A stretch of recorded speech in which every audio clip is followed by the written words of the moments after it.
The firing of a state supervisor at the center of a KRQE investigation 5 years ago is now costing taxpayers hundreds of thousands of dollars. That former state supervisor claims he was caught in the middle of media pressure to fire his own employee. As KRQE investigative reporter Gabrielle Burkhart shows you, he's now getting a payday from the state. $200,000. That's how much the state of New Mexico agreed to pay Adrian Apodaca, the former director of the Division of Vocational Rehabilitation, or DVR, an agency that offers services to people with disabilities and is under the oversight of the Public Education Department. In a whistleblower lawsuit against the PED and its former secretary, Christopher Ruskowski, Apodaca claims he was retaliated against and wrongfully fired for refusing to fire a man at the center of a 2018 KRQE News 13 investigation, Richard Martinez. My immediate reaction was, not on my watch. That's Ruskowski in 2018, reacting to the investigation into sexual harassment claims against Martinez, who'd just been demoted by the Department of Transportation and left his supervisor role there for a promotion as the state's general services manager for DVR. It's such an abuse of power and it's so evident.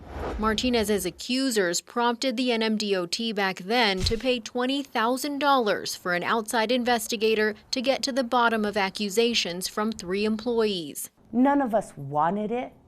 None of us wanted a thing to do with you. You put us in that position and we had no choice. The investigation revealed Martinez admitted to having sexual relationships with 2 female employees he supervised, but he claims it was consensual. According to this whistleblower lawsuit, after News 13's investigation revealed Martinez got that promotion at DVR, his director at the time, Adrian Apodaca, claims he was being pressured by Ruskowski, quote, into coming up with a reason to fire Richard Martinez.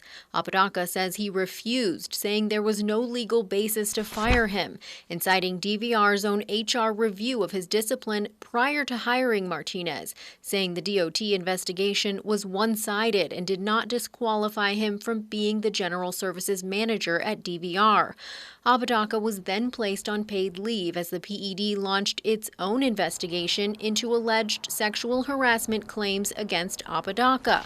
His lawsuit states the handpicked investigator was aware of the defendant's objective to retaliate against Apodaca by creating sham reasons to fire him. Apodaca and Martinez were fired in 2018. Last week, the state agreed to settle Apodaca's lawsuit for $200,000. Gabrielle Burkhart, KRQE investigates. The whistleblower lawsuit also notes in 2020, a district court judge overturned the PED's decision to fire Martinez and ordered to rehire him with full back pay and benefits.